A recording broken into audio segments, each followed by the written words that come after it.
اسی طرح نوازش کرنا جس طرح آپ صلی اللہ علیہ وسلم کیا کرتے تھے۔ البتہ تیسری بات کو راوی بھول گیا۔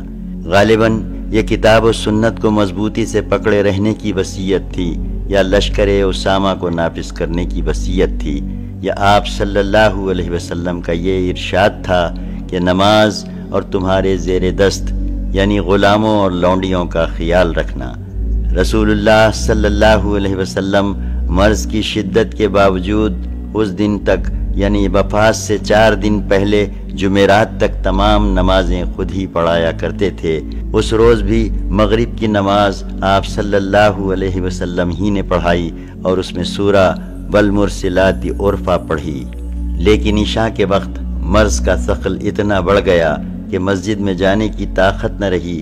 حضرت عائشہ رضی اللہ عنہا کا بیان ہے کہ نبی صلی اللہ علیہ وسلم نے دریافت فرمایا کہ کیا لوگوں نے نماز پڑھ لی؟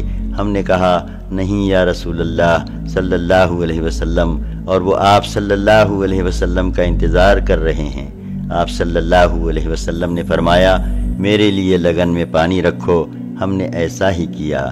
آپ صلی اللہ علیہ وسلم نے غسل فرمایا اور اس کے بعد اٹھنا چاہا، لیکن آپ صلی اللہ علیہ وسلم پر غشی طاری ہو گئی، پھر افاقہ ہوا تو آپ صلی اللہ علیہ وسلم نے دریافت کیا کیا لوگوں نے نماز پڑھ لی؟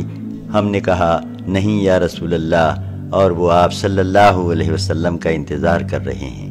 اس کے بعد دوبارہ اور پھر سے بارہ وہی بات پیش آئی جو پہلی بار پیش آ چکی تھی کہ آپ صلی اللہ علیہ وسلم نے غسل فرمایا، پھر اٹھنا چاہا تو آپ صلی اللہ علیہ وسلم پر غشی طاری ہو گئی۔ بالآخر آپ صلی اللہ علیہ وسلم نے حضرت ابو بکر رضی اللہ عنہ کو کہلبہ بھیجا کہ وہ لوگوں کو نماز پڑھائیں۔ چنانچہ ابو بکر رضی اللہ عنہ نے ان ایام میں نماز پڑھائی۔ نبی صلی اللہ علیہ وسلم کی حیات مبارکہ میں ان کی پڑھائی ہوئی نمازوں کی تعداد 17 ہے۔ حضرت عائشہ رضی اللہ عنہا نے نبی صلی اللہ علیہ وسلم سے 3 یا 4 بار مراجعہ فرمایا کہ امامت کا کام حضرت ابو بکر رضی اللہ عنہ کی بجائے کسی اور کو سونپ دیں۔ ان کا منشا یہ تھا کہ لوگ ابو بکر رضی اللہ عنہ کے بارے میں بدشگون نہ ہوں، لیکن نبی صلی اللہ علیہ وسلم نے ہر بار انکار فرما دیا اور فرمایا تم سب یوسف والیاں ہوں۔ حضرت یوسف علیہ السلام کے سلسلے میں جو عورتیں عزیز مصر کی بیوی کو ملامت کر رہی تھیں، وہ بظاہر تو اس کے فعل کے گھٹیا پن کا اظہار کر رہی تھیں، لیکن یوسف علیہ السلام کو دیکھ کر جب انہوں نے اپنی انگلیاں کاٹ لیں تو معلوم ہوا کہ یہ خود بھی در پردہ ان پر فریفتہ ہیں، یعنی وہ زبان سے کچھ کہہ رہی تھیں لیکن دل میں کچھ اور ہی بات تھی۔ یہی معاملہ یہاں بھی تھا۔ بظاہر تو رسول اللہ صلی اللہ علیہ وسلم سے کہا جا رہا تھا کہ ابو بکر رقیق القلب ہیں، آپ صلی اللہ علیہ وسلم کی جگہ کھڑے ہوں گے تو گریہ و زاری کے سبب خیرت نہ کر سکیں گے یا سنا نہ سکیں گے، لیکن دل میں یہ بات تھی کہ اگر خدا نہ خواستہ حضور صلی اللہ علیہ وسلم اسی مرض میں رحلت فرما گئے تو ابو بکر رضی اللہ عنہ کے بارے میں نحوست اور بدشگونی کا خیال لوگوں کے دل میں جاگزیں ہو جائے گا۔ چونکہ حضرت عائشہ رضی اللہ عنہا کی اس گزارش میں دیگر ازواج مطہرات بھی شریک تھیں، اس لیے آپ صلی اللہ علیہ وسلم نے فرمایا تم سب یوسف والیاں ہو، یعنی تمہارے بھی دل میں کچھ ہے اور زبان سے کچھ کہہ رہی ہو۔ ابو بکر رضی اللہ عنہ کو حکم دو وہ لوگوں کو نماز پڑھائیں۔ 1 دن یا 2 دن پہلے سنیچر یا اتوار کو نبی صلی اللہ علیہ وسلم نے اپنی طبیعت میں قدر تخفیف محسوس کی، چنانچہ 2 آدمیوں کے درمیان چل کر ظہر کی نماز کے لیے تشریف لائے۔ اس وقت ابو بکر رضی اللہ عنہ صحابہ کرام کو نماز پڑھا رہے تھے۔ وہ آپ صلی اللہ علیہ وسلم کو دیکھ کر پیچھے ہٹنے لگے۔ آپ صلی اللہ علیہ وسلم نے اشارہ فرمایا کہ پیچھے نہ ہٹیں اور لانے والوں سے فرمایا کہ مجھے ان کے بازو بٹھا دو۔ چنانچہ آپ صلی اللہ علیہ وسلم کو ابو بکر رضی اللہ عنہ کے بائیں بٹھا دیا گیا۔ اس کے بعد ابو بکر رضی اللہ عنہ رسول اللہ صلی اللہ علیہ وسلم کی نماز کی اقتدا کر رہے تھے اور صحابہ کرام کو تکبیر سنا رہے تھے۔ 1 دن پہلے وفات سے 1 دن پہلے بروز اتوار نبی صلی اللہ علیہ وسلم نے اپنے تمام غلاموں کو آزاد فرما دیا۔ پاس میں 7 دینار تھے، انہیں صدقہ کر دیا۔ اپنے ہتھیار مسلمانوں کو ہبہ فرما دیے۔ رات میں چراغ جلانے کے لیے حضرت عائشہ رضی اللہ عنہا نے تیل پڑوسن سے ادھار لیا۔ آپ صلی اللہ علیہ وسلم کی زرہ ایک یہودی کے پاس 30 سا یعنی کوئی 75 کلو جو کے عوض رہن رکھی ہوئی تھی۔ حیات مبارکہ کا آخری دن۔ حضرت انس رضی اللہ عنہ کا بیان ہے کہ دوشنبے کے روز مسلمان نماز فجر میں مصروف تھے اور ابو بکر رضی اللہ عنہ امامت فرما رہے تھے کہ اچانک رسول اللہ صلی اللہ علیہ وسلم نے حضرت عائشہ رضی اللہ عنہا کے حجرے کا پردہ ہٹایا اور صحابہ کرام پر جو صفیں باندھے نماز میں مصروف تھے نظر ڈالی، پھر تبسم فرمایا۔ ادھر ابو بکر رضی اللہ عنہ اپنے ایڑ کے بل پیچھے ہٹے کہ صف میں جا ملیں۔ انہوں نے سمجھا کہ رسول اللہ صلی اللہ علیہ وسلم نماز کے لیے تشریف لانا چاہتے ہیں۔ حضرت انس رضی اللہ عنہ کا بیان ہے کہ رسول اللہ صلی اللہ علیہ وسلم کے اس اچانک ظہور سے مسلمان اس قدر خوش ہوئے کہ چاہتے تھے کہ نماز کے اندر ہی فتنے میں پڑ جائیں، یعنی آپ صلی اللہ علیہ وسلم کی مزاج پرسی کے لیے نماز توڑ دیں، لیکن رسول اللہ صلی اللہ علیہ وسلم نے اپنے ہاتھ سے اشارہ فرمایا کہ اپنی نماز پوری کر لو، پھر حجرے کے اندر تشریف لے گئے اور پردہ گرا لیا۔ اس کے بعد رسول اللہ صلی اللہ علیہ وسلم پر کسی دوسری نماز کا وقت نہیں آیا۔ دن چڑھے چاشت کے وقت آپ صلی اللہ علیہ وسلم نے اپنی صاحبزادی حضرت فاطمہ رضی اللہ عنہا کو بلایا اور ان سے کچھ سرگوشی کی۔ وہ رونے لگیں۔ آپ صلی اللہ علیہ وسلم نے انہیں پھر بلایا اور کچھ سرگوشی کی تو وہ ہنسنے لگیں۔ حضرت عائشہ رضی اللہ عنہا کا بیان ہے کہ بعد میں ہمارے دریافت کرنے پر انہوں نے بتایا کہ پہلی بار نبی صلی اللہ علیہ وسلم نے مجھ سے سرگوشی کرتے ہوئے بتایا کہ آپ صلی اللہ علیہ وسلم اسی مرض میں وفات پا جائیں گے، اس لیے میں روئی۔ پھر آپ صلی اللہ علیہ وسلم نے مجھ سے سرگوشی کرتے ہوئے بتایا کہ آپ صلی اللہ علیہ وسلم کے اہل و عیال میں سب سے پہلے میں آپ صلی اللہ علیہ وسلم کے پیچھے جاؤں گی۔ اس پر میں ہنسی۔ نبی صلی اللہ علیہ وسلم نے حضرت فاطمہ رضی اللہ عنہا کو یہ بشارت بھی دی کہ آپ ساری خواتین عالم کی سیدہ یعنی سردار ہیں۔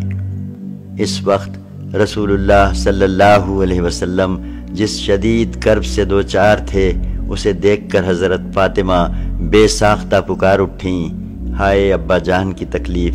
آپ صلی اللہ علیہ وسلم نے فرمایا، تمہارے ابا پر آج کے بعد کوئی تکلیف نہیں۔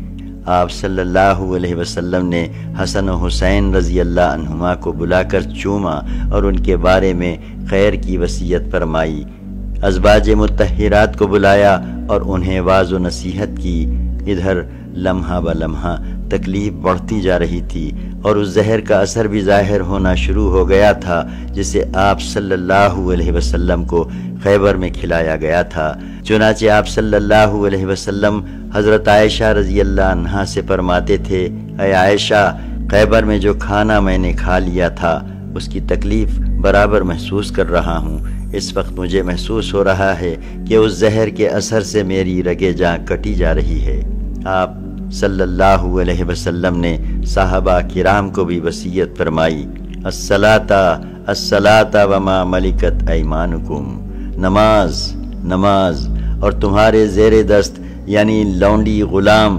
آپ صلی اللہ علیہ وسلم نے یہ الفاظ کئی بار دہرائے، نزع رواں۔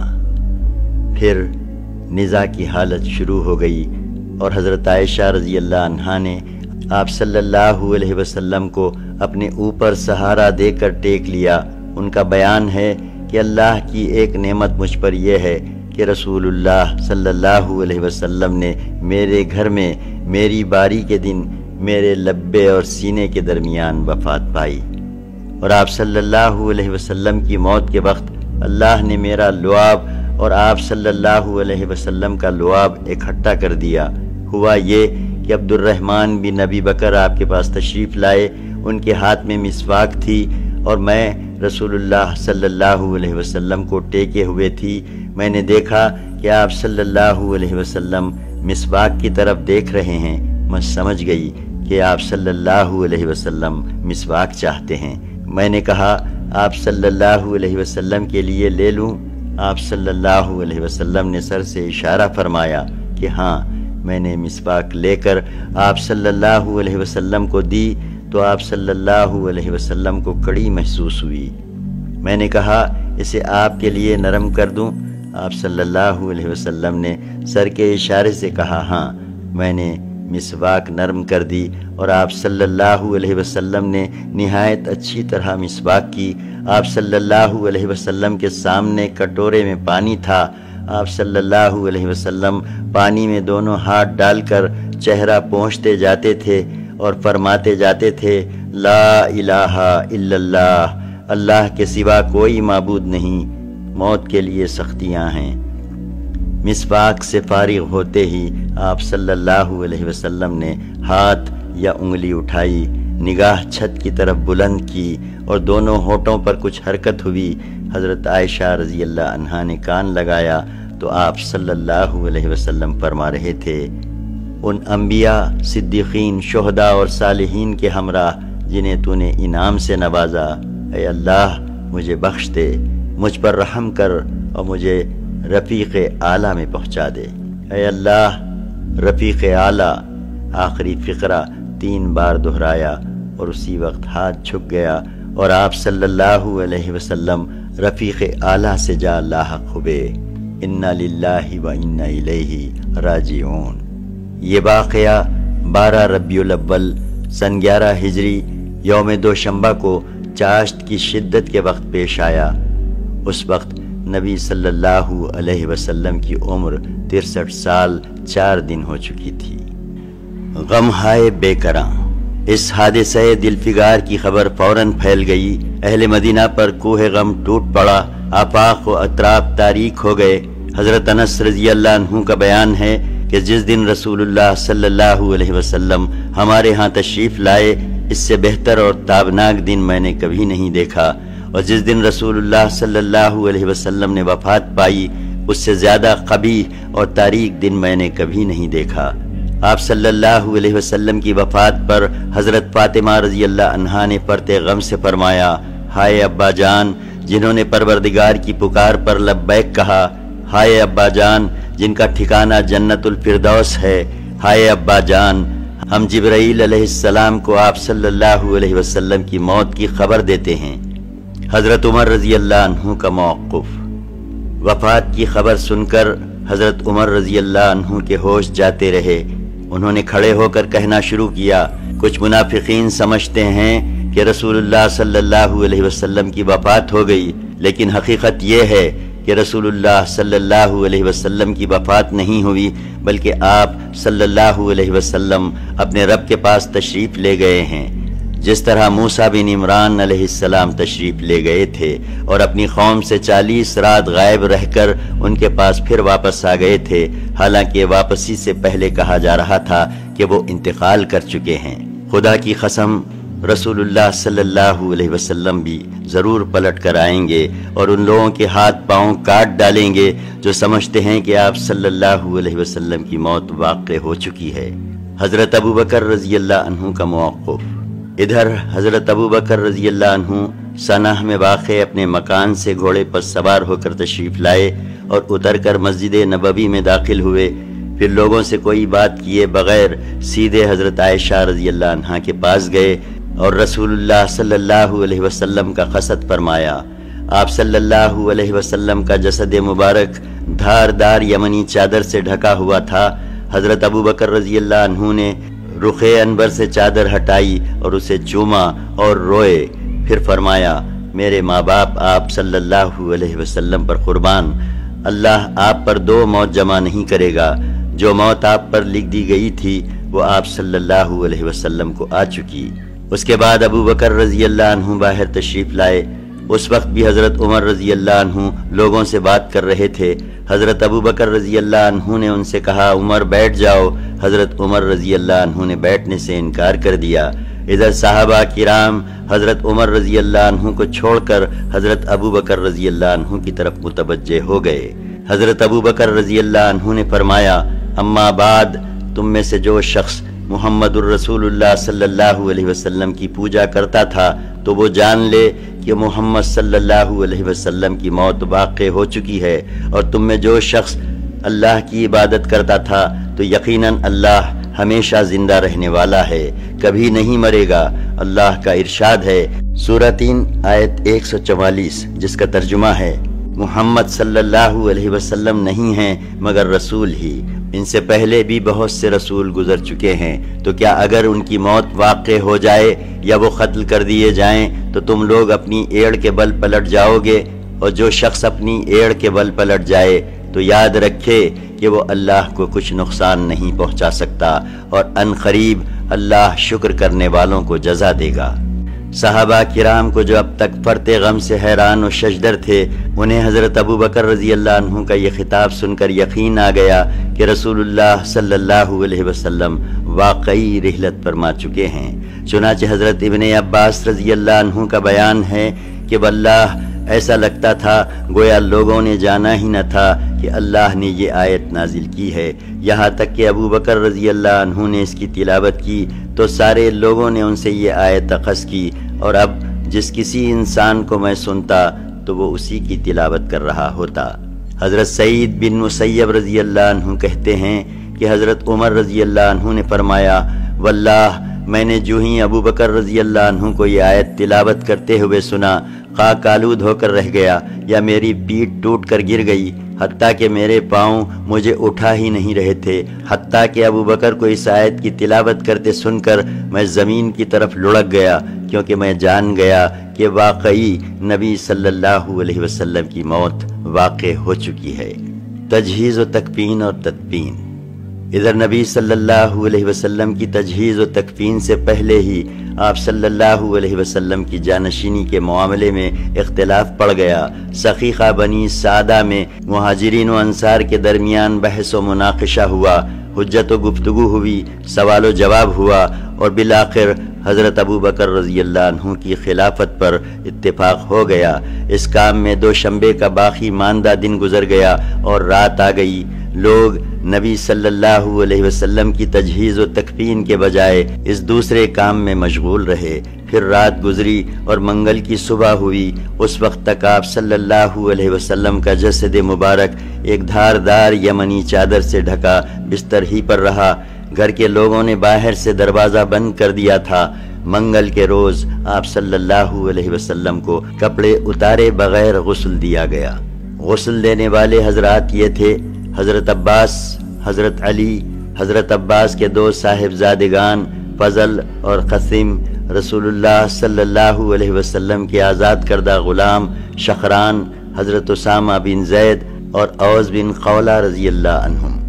حضرت عباس، فضل اور قاسم آپ صلی اللہ علیہ وسلم کی کروٹ بدل رہے تھے۔ حضرت اسامہ اور شخران پانی بہا رہے تھے۔ حضرت علی رضی اللہ عنہ غسل دے رہے تھے، اور حضرت اوس رضی اللہ عنہ نے آپ کو اپنے سینے سے ٹیک رکھا تھا۔ اس کے بعد آپ صلی اللہ علیہ وسلم کو 3 سفید یمنی چادروں میں کفنایا گیا۔ ان میں کرتا اور پگڑی نہ تھی، بس آپ صلی اللہ علیہ وسلم کو چادروں ہی میں لپیٹ دیا گیا تھا۔ آپ صلی اللہ علیہ وسلم کی آخری آرام گاہ کے بارے میں بھی صحابہ کرام کی رائیں مختلف تھیں، لیکن حضرت ابو بکر رضی اللہ عنہ نے فرمایا کہ میں نے رسول اللہ صلی اللہ علیہ وسلم کو یہ فرماتے ہوئے سنا ہے کہ کوئی نبی بھی نہیں اٹھایا گیا مگر اس کی تدفین وہیں ہوئی جہاں اٹھایا گیا۔ اس فیصلے کے بعد حضرت ابو طلحہ رضی اللہ عنہ نے آپ صلی اللہ علیہ وسلم کا وہ بستر اٹھایا جس پر آپ صلی اللہ علیہ وسلم کی وفات ہوئی تھی، اور اسی کے نیچے قبر کھودی۔ قبر لحد والی یعنی بغلی کھودی گئی تھی۔ اس کے بعد باری باری 10 صحابہ کرام نے حجرہ شریف میں داخل ہو کر نماز جنازہ پڑھی۔ کوئی امام نہ تھا۔ سب سے پہلے آپ صلی اللہ علیہ وسلم کے خانوادہ بنو ہاشم نے نماز جنازہ پڑھی، پھر مہاجرین نے، پھر انصار نے، پھر مردوں کے بعد عورتوں نے، اور اس کے بعد بچوں نے۔ نماز جنازہ پڑھنے میں منگل کا پورا دن گزر گیا، اور چہار شنبہ یعنی بدھ کی رات آ گئی۔ رات میں آپ صلی اللہ علیہ وسلم کے جسد پاک کو سپرد خاک کیا گیا۔ چنانچہ حضرت عائشہ رضی اللہ عنہا کا بیان ہے کہ ہمیں رسول اللہ صلی اللہ علیہ وسلم کی تدفین کا علم نہ ہوا، یہاں تک کہ ہم نے بدھ کی رات کے درمیانی اوقات میں پھوڑوں کی آواز سنی۔ خانہ نبوت۔ 1. ہجرت سے قبل مکہ میں نبی صلی اللہ علیہ وسلم کا گھرانہ اور آپ صلی اللہ علیہ وسلم اور آپ صلی اللہ علیہ وسلم کی بیوی حضرت خدیجہ رضی اللہ عنہا پر مشتمل تھا۔ شادی کے وقت آپ صلی اللہ علیہ وسلم کی عمر 25 سال تھی اور حضرت خدیجہ رضی اللہ عنہا کی عمر 40 سال۔ حضرت خدیجہ آپ صلی اللہ علیہ وسلم کی پہلی بیوی تھیں اور ان کے جیتے جی آپ صلی اللہ علیہ وسلم نے کوئی اور شادی نہیں کی۔ آپ صلی اللہ علیہ وسلم کی اولاد میں حضرت ابراہیم کے ماں سوا تمام صاحبزادے اور صاحبزادیاں انہی حضرت خدیجہ کے بطن سے تھیں۔ صاحبزادگان میں سے تو کوئی زندہ نہ بچا، البتہ صاحبزادیاں حیات رہیں۔ ان کے نام یہ ہیں: زینب، رقیہ، ام کلثوم اور فاطمہ رضی اللہ عنہا۔ زینب کی شادی ہجرت سے پہلے ان کے پھوپھیزاد بھائی حضرت ابو العاص بن ربیع سے ہوئی۔ رقیہ اور ام کلثوم کی شادی یکے بعد دیگرے حضرت عثمان رضی اللہ عنہ سے ہوئی۔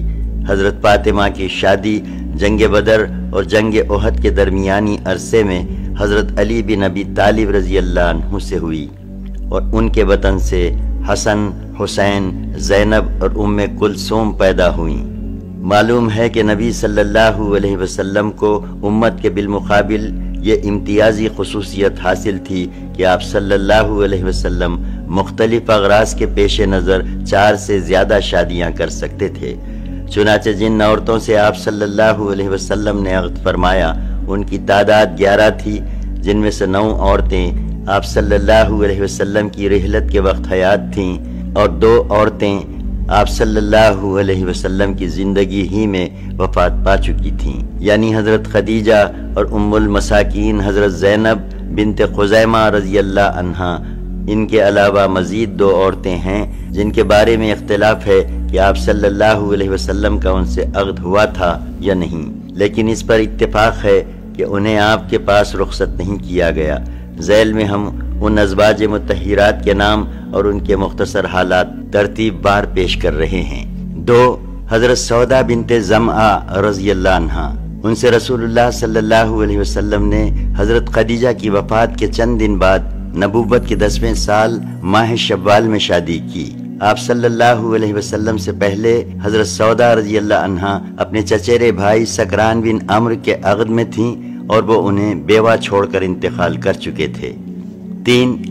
حضرت عائشہ صدیقہ بنت ابی بکر صدیق رضی اللہ عنہما۔ ان سے رسول اللہ صلی اللہ علیہ وسلم نے نبوت کے 11ویں برس ماہ شوال میں شادی کی، یعنی حضرت سودا رضی اللہ عنہا سے شادی کے 1 سال بعد اور ہجرت سے 2 برس 5 ماہ پہلے۔ اس وقت ان کی عمر 6 برس تھی۔ پھر ہجرت کے 7 ماہ بعد شوال سن 1 ہجری میں انہیں رخصت کیا گیا۔ اس وقت ان کی عمر 9 برس تھی اور وہ باکرہ تھیں۔ ان کے علاوہ کسی اور باکرہ عورت سے آپ صلی اللہ علیہ وسلم نے شادی نہیں کی۔ حضرت عائشہ رضی اللہ عنہا آپ کی سب سے محبوب بیوی تھیں اور امت کی عورتوں میں علی الاطلاق سب سے زیادہ فقیہ اور صاحب علم تھیں۔ 4. حضرت حفصہ بنت عمر بن خطاب رضی اللہ عنہما۔ ان کے پہلے شوہر خنیز بن حذافہ سہمی رضی اللہ عنہ تھے، جو بدر اور احد کے درمیانی عرصے میں رحلت کر گئے اور وہ بیوہ ہو گئیں۔ پھر رسول اللہ صلی اللہ علیہ وسلم نے ان سے شادی کر لی۔ شادی کا یہ واقعہ سن 3 ہجری کا ہے۔ 5. حضرت زینب بنت خزیمہ رضی اللہ عنہما۔ یہ قبیلہ بنو ہلال بن عامر بن صعصعہ سے تعلق رکھتی تھیں۔ مسکینوں پر رحم و مربت اور رقت و رافت کے سبب ان کا لقب ام المساکین پڑ گیا تھا۔ یہ حضرت عبداللہ بن جہش کے عقد میں تھیں۔ وہ جنگ احد میں شہید ہو گئے تو رسول اللہ صلی اللہ علیہ وسلم نے سن 4 ہجری میں ان سے شادی کر لی، مگر صرف 8 ماہ رسول اللہ صلی اللہ علیہ وسلم کی زوجیت میں رہ کر وفات پا گئیں۔ 6. ام سلمہ ہند بنت ابی امیہ رضی اللہ عنہما، یہ ابو سلمہ رضی اللہ عنہ کے عقد میں تھیں۔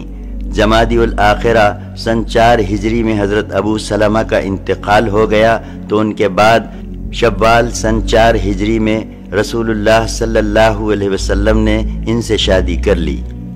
7 زینب بنت جہش بن ریاب رضی اللہ عنہما، یہ قبیلہ بنو اسد بن خزیمہ سے تعلق رکھتی تھیں اور رسول اللہ صلی اللہ علیہ وسلم کی پھوپھی کی صاحبزادی تھیں۔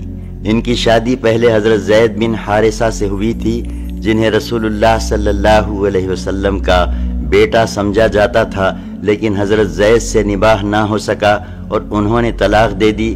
خاتمہ عدت کے بعد اللہ تعالیٰ نے رسول اللہ صلی اللہ علیہ وسلم کو مخاطب کرتے ہوئے یہ آیت نازل فرمائی، جس کا ترجمہ ہے، جب زید نے ان سے اپنی ضرورت پوری کر لی تو ہم نے انہیں آپ کی زوجیت میں دے دیا۔ انہی کے تعلق سے سورہ احزاب کی مزید کئی آیات نازل ہوئیں، جن میں متبنہ یعنی بے پالغ قضیے کا 2 ٹوک فیصلہ کر دیا گیا۔ تفصیل آگے آ رہی ہے۔ حضرت زینب سے رسول اللہ صلی اللہ علیہ وسلم کی شادی ذیقعد سن 5 ہجری میں یا اس سے کچھ عرصہ پہلے ہوئی۔ 8 جویریہ بنت حارث رضی اللہ عنہما، ان کے والد قبیلہ قزاع کی شاخ بنو مستلق کے سردار تھے۔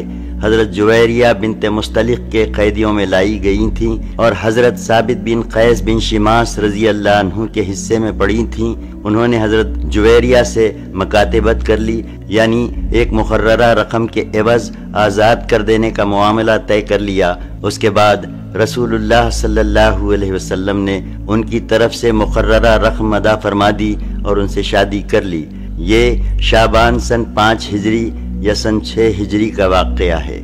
9 ام حبیبہ رملہ بنت ابی سفیان رضی اللہ عنہما، یہ عبید اللہ بن جہش کے عقد میں تھیں اور اس کے ساتھ ہجرت کر کے حبشہ بھی گئی تھیں، لیکن عبید اللہ نے وہاں جانے کے بعد مرتد ہو کر عیسائی مذہب قبول کر لیا اور پھر وہیں انتقال کر گیا، لیکن ام حبیبہ اپنے دین اور اپنی ہجرت پر قائم رہیں۔ جب رسول اللہ صلی اللہ علیہ وسلم نے محرم سن 7 ہجری میں عمرو بن امیہ زمری کو اپنا خط دے کر نجاشی کے پاس بھیجا تو نجاشی کو یہ پیغام بھی دیا کہ ام حبیبہ سے آپ کا نکاح کر دے۔ اس نے ام حبیبہ کی منظوری کے بعد ان سے آپ صلی اللہ علیہ وسلم کا نکاح کر دیا اور شرجیل بن حسنہ کے ساتھ انہیں آپ صلی اللہ علیہ وسلم کی خدمت میں بھیج دیا۔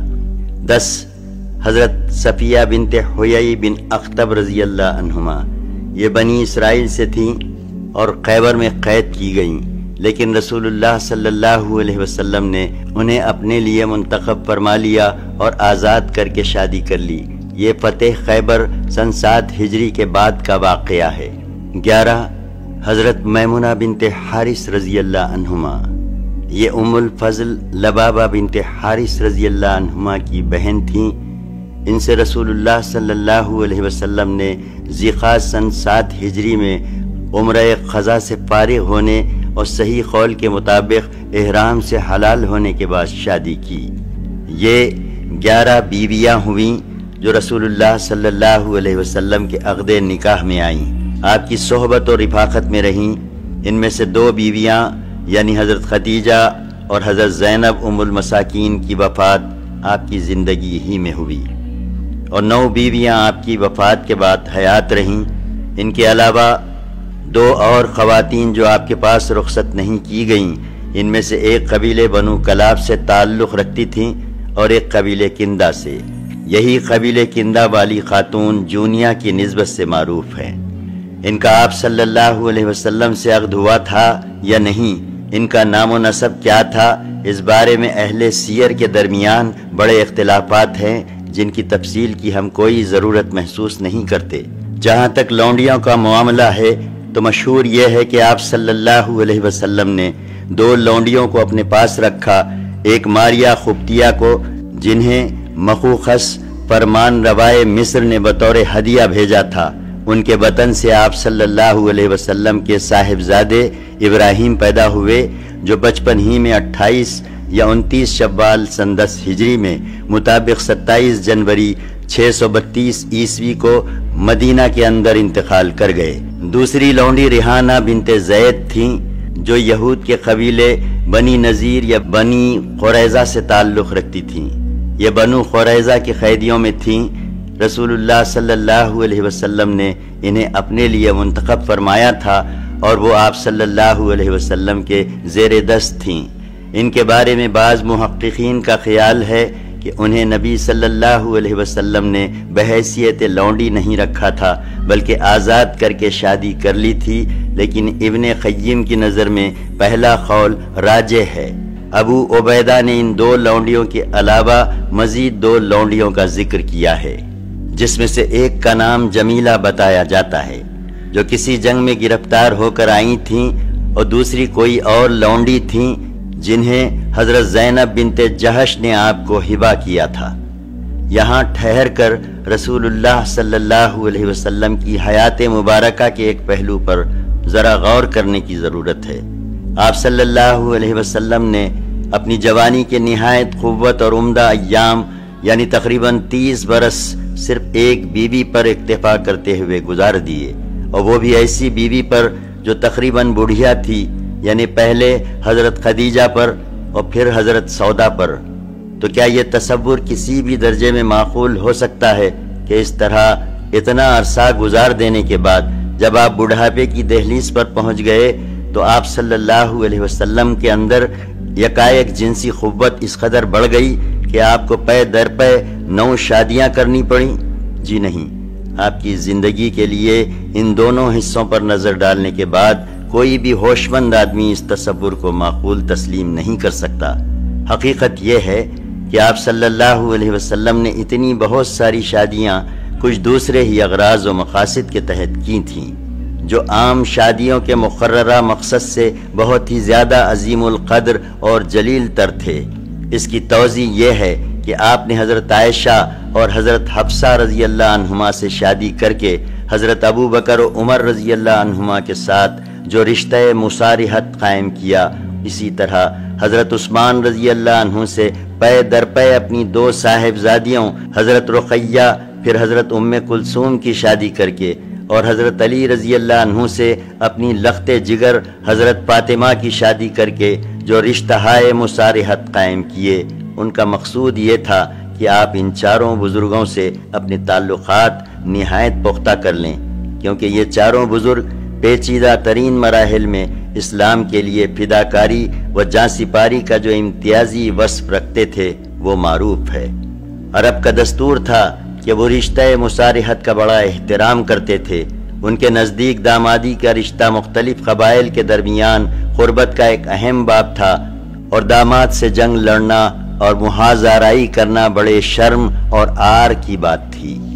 اس دستور کو سامنے رکھ کر رسول اللہ صلی اللہ علیہ وسلم نے چند شادیاں اس مقصد سے کیں کہ مختلف افراد اور قبائل کی اسلام دشمنی کا زور توڑ دیں اور ان کے بغض و نفرت کی چنگاری بجھا دیں۔ چنانچہ حضرت ام سلمہ رضی اللہ عنہا قبیلہ بنی مخزوم سے تعلق رکھتی تھیں، جو ابو جہل اور خالد بن ولید کا قبیلہ تھا۔ جب نبی صلی اللہ علیہ وسلم نے ان سے شادی کر لی تو خالد بن ولید میں وہ سختی نہ رہی جس کا مظاہرہ وہ احد میں کر چکے تھے، بلکہ تھوڑے ہی عرصے بعد انہوں نے اپنی مرضی، خوشی اور خواہش سے اسلام قبول کر لیا۔ اسی طرح جب آپ صلی اللہ علیہ وسلم نے ابو سفیان کی صاحبزادی ام حبیبہ سے شادی کر لی تو ابو سفیان ان کے مد مقابل نہ آیا، اور جب حضرت جویریہ اور حضرت صفیہ آپ کی زوجیت میں آ گئیں تو قبیلہ بنی مصطلق اور قبیلہ بنی نذیر نے محاذ آرائی چھوڑ دی۔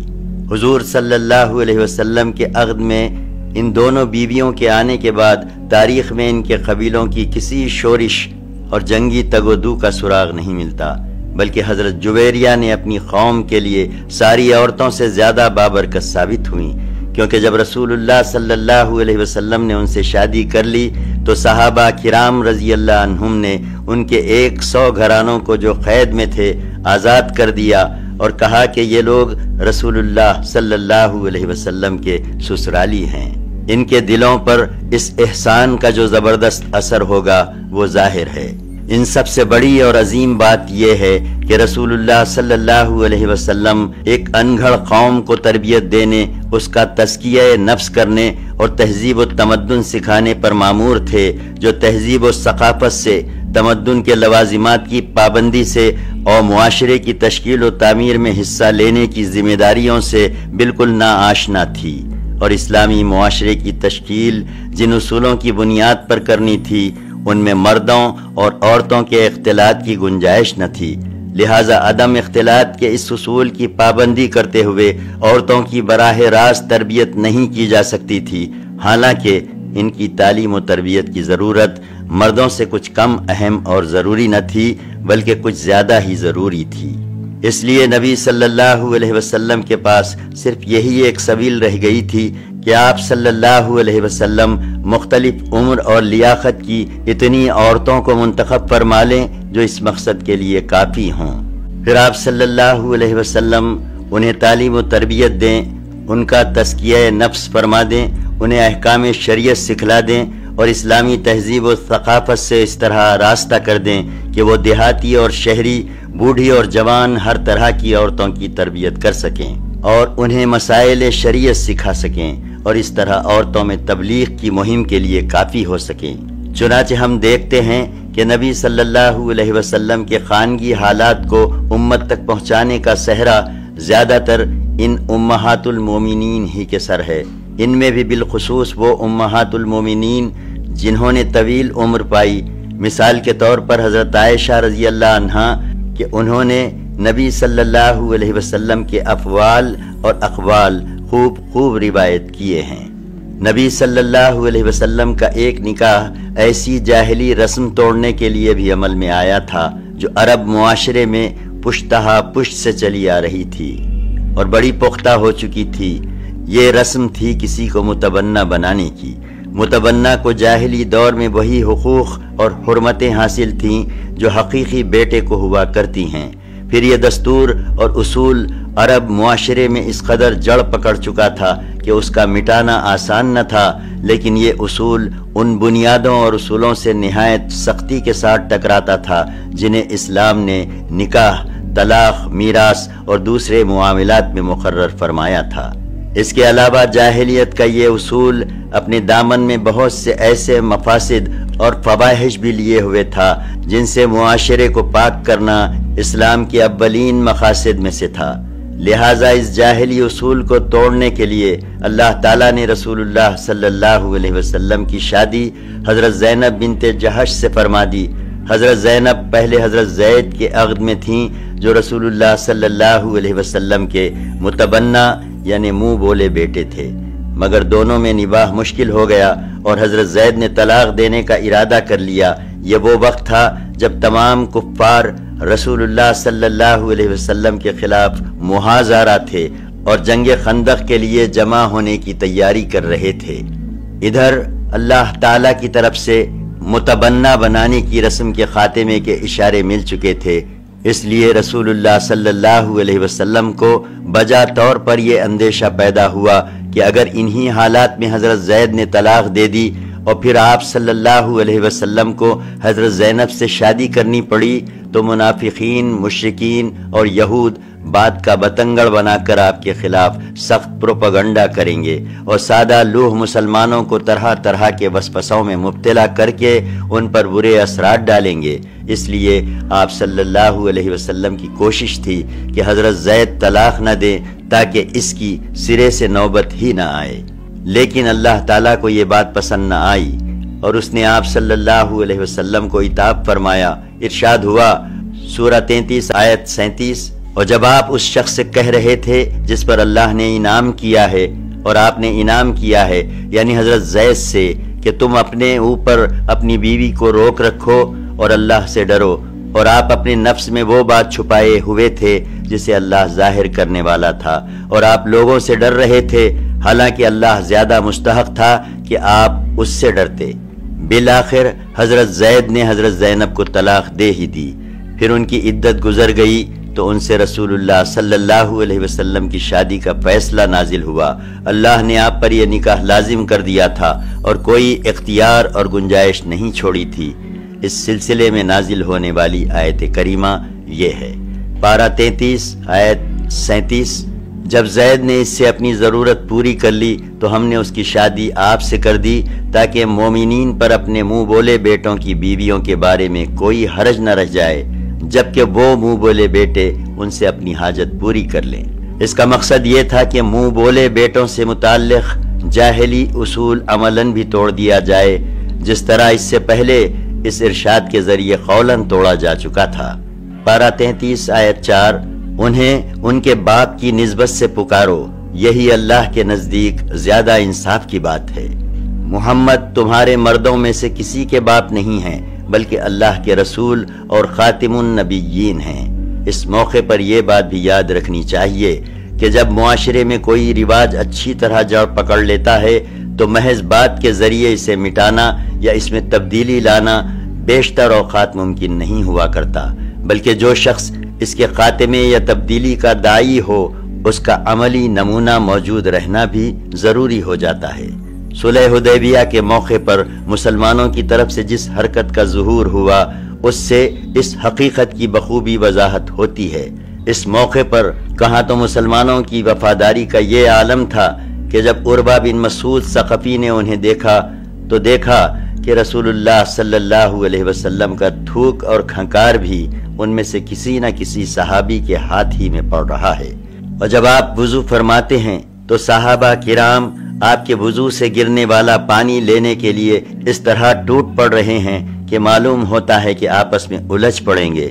جی ہاں، یہ وہی صحابہ کرام تھے جو درخت کے نیچے موت یا عدم فرار پر بیعت کرنے کے لیے ایک دوسرے سے سبقت لے جا رہے تھے، اور یہ وہی صحابہ کرام تھے جو ابو بکر و عمر جیسے جانثاران رسول بھی تھے، لیکن انہی صحابہ کرام کو جو آپ صلی اللہ علیہ وسلم پر مر مٹنا اپنی انتہائی سعادت و کامیابی سمجھتے تھے، جب آپ صلی اللہ علیہ وسلم نے صلح کا معاہدہ طے کر لینے کے بعد حکم دیا کہ اٹھ کر اپنی ہدی یعنی قربانی کے جانور ذبح کر دیں، تو آپ صلی اللہ علیہ وسلم کے حکم کی بجا آوری کے لیے کوئی ٹس سے مس نہ ہوا، یہاں تک کہ آپ خلق و اضطراب سے دوچار ہو گئے۔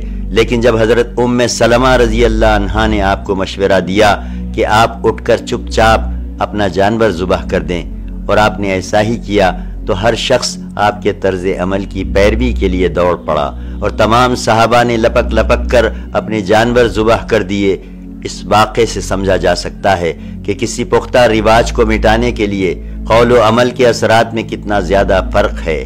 اس لیے متبنہ کا جاہلی اصول عملی طور پر توڑنے کے لیے آپ صلی اللہ علیہ وسلم کا نکاح آپ صلی اللہ علیہ وسلم کے منہ بولے بیٹے حضرت زید کی مطلقہ سے کرایا گیا۔ اس نکاح کا عمل میں آنا تھا کہ منافقین نے آپ صلی اللہ علیہ وسلم کے خلاف نہایت وسیع پیمانے پر جھوٹے پروپیگنڈے شروع کر دیے اور طرح طرح کے وسوسے اور افواہیں پھیلائیں، جس کے کچھ نہ کچھ اثرات سادہ لوح مسلمانوں پر بھی پڑے۔ اس پروپیگنڈے کو تقویت پہنچانے کے لیے ایک شرعی پہلو بھی منافقین کے ہاتھ آ گیا تھا کہ حضرت زینب رضی اللہ عنہا آپ کی 5ویں بیوی تھیں، جبکہ مسلمان بیک وقت 4 بیویوں سے زیادہ کی حلت جانتے ہی نہ تھے۔ ان سب کے علاوہ پروپیگنڈے کی اصل جان یہ تھی کہ حضرت زید رسول اللہ صلی اللہ علیہ وسلم کے بیٹے سمجھے جاتے تھے، اور بیٹے کی بیوی سے شادی کرنا نہایت گندی فحشکاری تھی۔ بالآخر اللہ تعالیٰ نے سورہ احزاب میں ان دونوں موضوع سے متعلق کافی شافی آیات نازل کیں، اور صحابہ کو معلوم ہو گیا کہ اسلام میں منہ بولے بیٹے کی کوئی حیثیت نہیں، اور یہ کہ اللہ تعالیٰ نے کچھ نہایت بلند پایا اور مخصوص مقاصد کے تحت اپنے رسول صلی اللہ علیہ وسلم کو خصوصیت کے ساتھ شادی کی تعداد کے سلسلے میں اتنی وسعت دی ہے جو کسی اور کو نہیں دی گئی ہے۔ امہات المومنین کے ساتھ رسول اللہ صلی اللہ علیہ وسلم کی رہائش نہایت شریفانہ، باعزت، بلند پایا اور عمدہ انداز کی تھی۔ ازواج مطہرات بھی شرف، قناعت، صبر، تواضع، خدمت اور ازدواجی حقوق کی نگہداشت کا مرخہ تھیں۔ حالانکہ آپ بڑی روکھی پھیکی اور سخت زندگی گزار رہے تھے، جسے برداشت کر لینا دوسروں کے بس کی بات نہیں۔ حضرت انس رضی اللہ عنہ کا بیان ہے کہ مجھے علم نہیں کہ رسولullah